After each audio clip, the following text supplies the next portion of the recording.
Welcome back, everyone, to the Long View. I'm Julian Zelizer. I'm delighted to be here with Jim Acosta. Hi, Jim. Hey, Julian, great to see you as always. So thanks for joining. I wanted to ask you, this has been such a long and difficult year for the news media. And I'm just curious, looking back, the year's coming to an end. What of all the different challenges that the news media has confronted really stands out and troubles you the most? Gosh, that is a great question. I mean, to me, I think the lawsuit settlements that were paid by ABC and CBS towards the beginning of the year. I can't remember if it was before the Trump administration started or after, but you know that happening at the beginning of the year, obviously to curry favor with Donald Trump.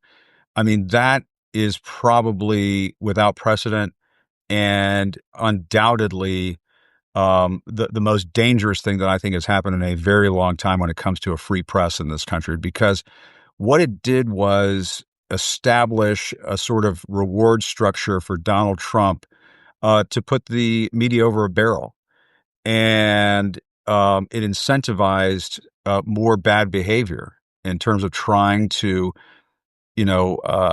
compromise the national news media that we have in this country. And you know, he didn't do it single-handedly. I mean, he did it with the acceptance, involvement, participation of these large corporations that control these very important institutions. And so I find that to be the most worrying development.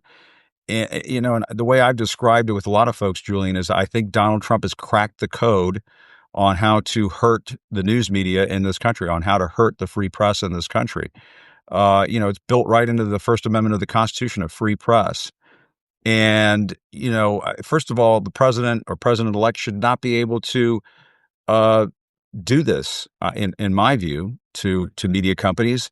I think the Jimmy Kimmel episode is a close runner-up, where you have the FCC openly threatening one of the major media companies in this country, once again, ABC via Disney, and saying, well, if you don't get rid of this talk show host, we're going to come after your license. We're going to come after your business. And just the other day, Brandon Carr was testifying up on Capitol Hill, and he said that, no, I guess we're not an independent agency. And I don't know if anybody saw this in the news, but the FCC went, and as soon as this exchange happened in this hearing, the FCC went and changed the about section of the FCC website to no longer say it's an independent agency. Yeah.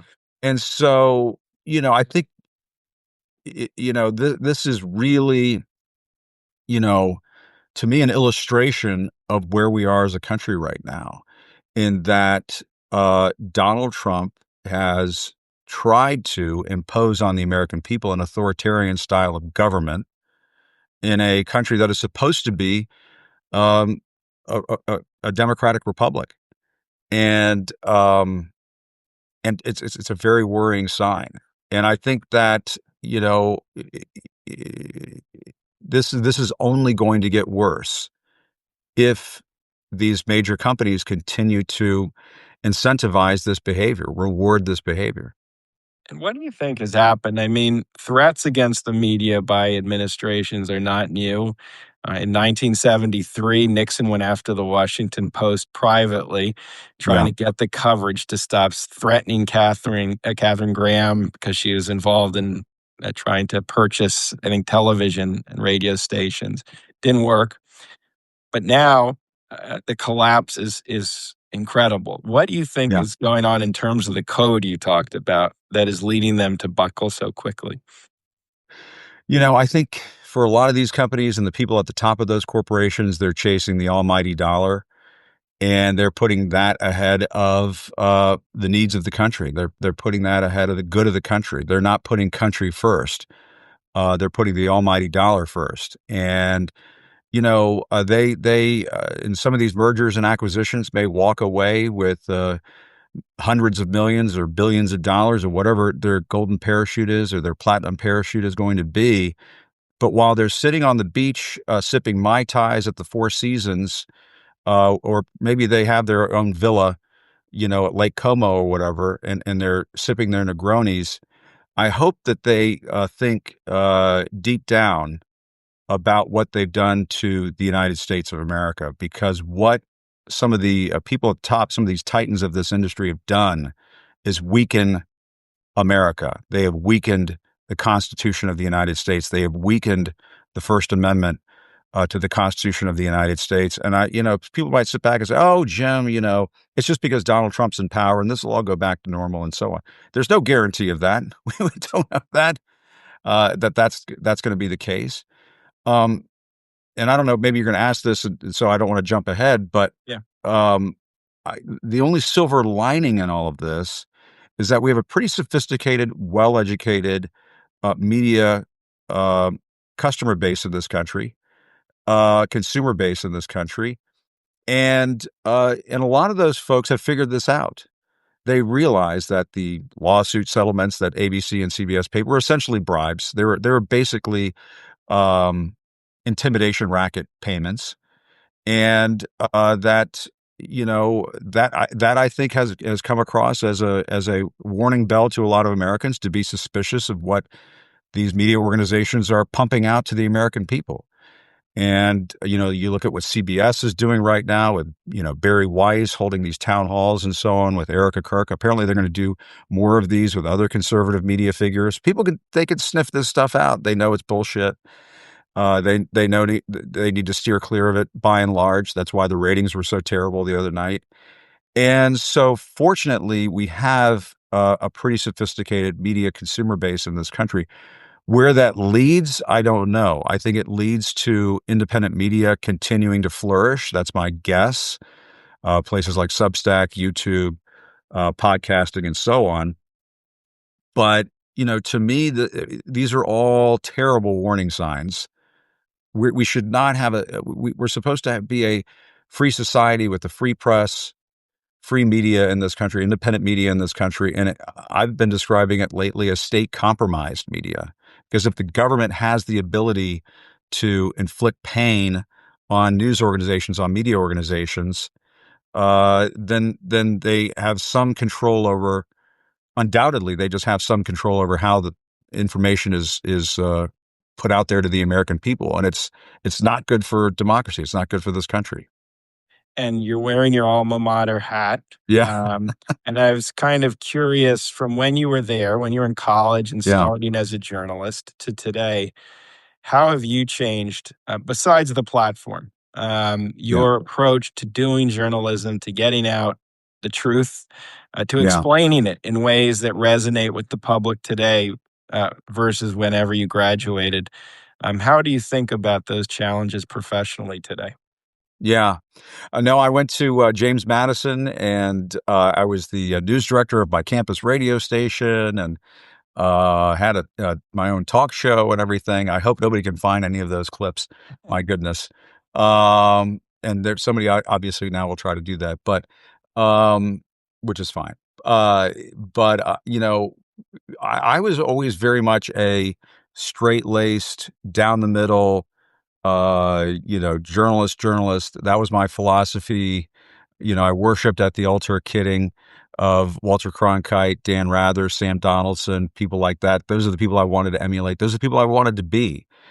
And because I grew up in that sort of golden era of broadcast journalism, and thought, okay, this is how you do it. This is the way it's done. Look at Dan Rather going after presidents of the United States. Look at Sam Donaldson shouting across the South Lawn to Ronald Reagan, and asking crazy questions that the president doesn't want to answer, and Reagan doing the fake "I can't hear you" thing to Sam Donaldson. I mean, I just that was what I wanted to do. That's what I wanted to be.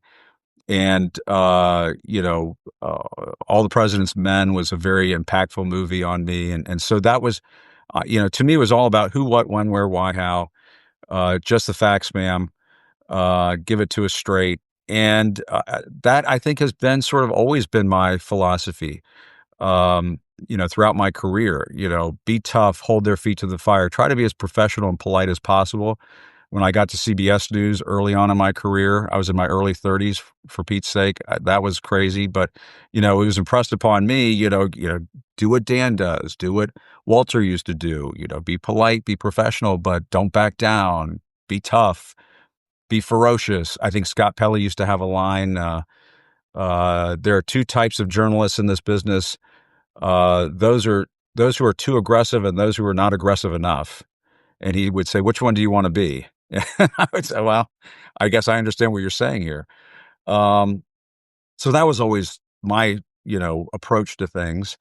And then we hit Donald Trump, and it's just sort of, it's sort of like getting thrown into a hurricane, and you've got to figure it out in real time.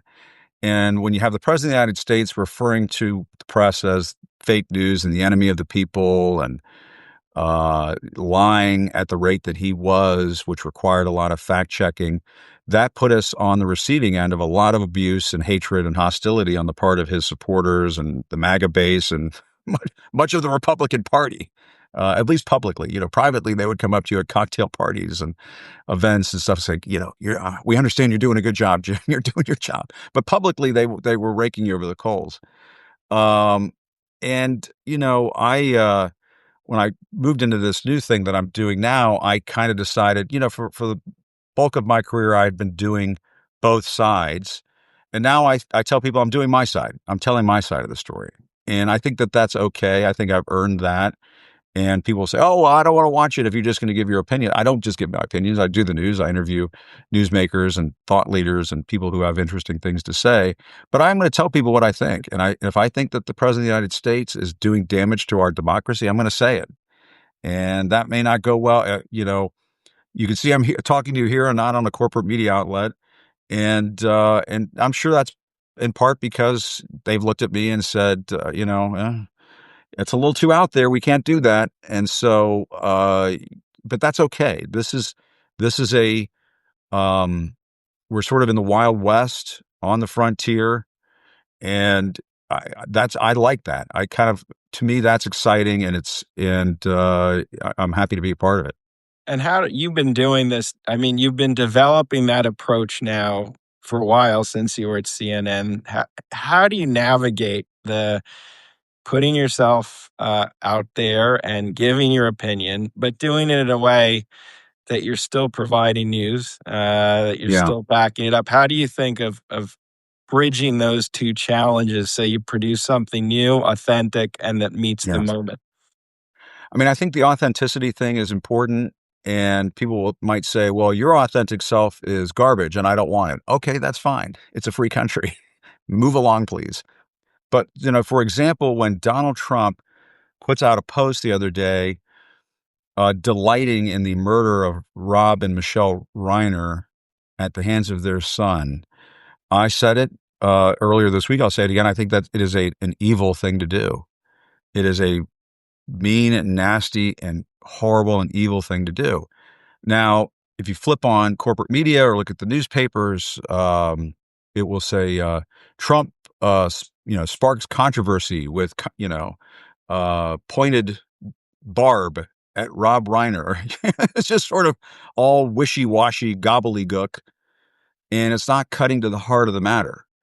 Um, and you know, Julian, you know this. There is a tradition, even in the networks, at the network level, and in our major newspapers, where when the time has been important enough to speak out, major news anchors like Walter Cronkite have spoken out. During the Vietnam War, Walter Cronkite famously went to Vietnam, came back, said the war in Vietnam could not be won. And Lyndon Johnson said, and you're the history professor, tell me if I'm getting this wrong. If I've lost Walter Cronkite, I've lost Middle America. Now, not every week is not a Vietnam moment, and Walter Cronkite did not opine every week.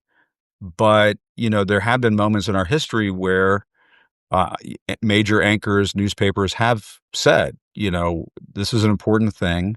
We need to tell it like it is. We need to communicate directly to the American people and tell them this is what is happening, not a both sidesy, wishy-washy kind of way. And when Donald Or Trump was, Murrow, Edward yeah, Murrow, Edward and R. Murrow, McCarthy, Senator McCarthy in 1954. exactly. Yeah. Trump slapping his name on the Kennedy Center.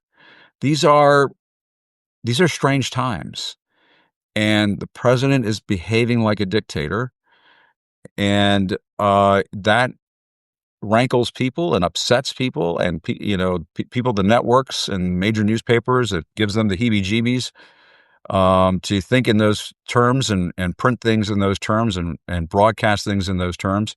But that is the truth, at least as I see it. Bringing to bear the 30 plus years I've had in this industry, I don't think there can be any doubt that is what we're seeing right now. And if you don't communicate that to the American people, then what are you doing? So I believe strongly in this, and I'll let the chips fall where they may. What was it? I must ask, you were under fire from the president many times over, so you've felt what we're talking about abstractly. How did you get through that, so that you're still here, you're still doing your thing? What did it take to kind of move through that kind of verbal assault? Yeah, I mean, I think some of it was I was just keeping in mind some of the things I had been, advised to do over the years by mentors and people I looked up to and whatnot. At one point, my previous employer, this was back in 2017, had a big conference in Atlanta where we invited all the uh, managers and so forth to this big meeting. And I was supposed to sit in front of everybody and talk about my experiences and what I've been going through and being called fake news and the enemy of the people and so on. And our president at that time, Jeff Zucker, thought it would be a good idea to invite Sam Donaldson, who was in his late 80s at that time, out to the meeting to sit down with me to talk to the folks in the audience and say, Jim is, he's really holding their feet to the fire. He's been very tough, and not everybody's okay with this, or they're a little unsure about it, and so on. And Sam told the crowd, he said, but Jim's doing it exactly right. This is how we should be doing it. And I was like, oh, thank God he said that. But you know, because I get that, folks are like, whoa, what's going on here? He's being very tough on Donald Trump. And I think I've been a little vindicated in that approach. And, my sense of it is that when the president of the United States is coming after you in that fashion, you have to stand up for yourself, not just for your own benefit. It's not to write books or to cash in or any of those sorts of things, but you're setting an example to the American people. You're setting an example around the world. You're part of this. If the president declares war on you, war has been declared, and you're part of this. And so I would ask myself when he's yelling at me and calling me names and so on, what do I want my kids to see? What do I want other people's kids to see? What do I want the example to be for folks to observe and think about and so on? And I thought what made more sense to me was to stand up for yourself and don't back down and keep asking the question and keep, hammering away. Well, you didn't answer my question, Mr. President. Well, what about this? I'd still like to get an answer to this, sir. And you just, sir, Mr. President, and you just try to hold his feet to the fire, stand your ground, but be polite and professional at the same time. And it would drive him nuts, because I think what he wanted was for you to have a meltdown on live television so he could say, aha, see, I got the better of this person. But if you can hang in there and hold your ground and do this in a professional way, I pretty much found out, I think, over time that, folks would say, hey, you did your job. This is how it should be done, and so on. And again, let the chips fall where they may. People can make up their own minds about this. And there are plenty of Trump supporters and whatnot who would send me death threats and we're coming for your family. And they swatted my house and all kinds of stuff. And, I remember being in my front yard throwing the football with my son. This was after some death threats came in, and we had to have private security outside my house. And there was a guy with a gun on his belt while my son and I threw our football in the front yard. And, looking back, uh, were all of those moments, fun moments? They were not.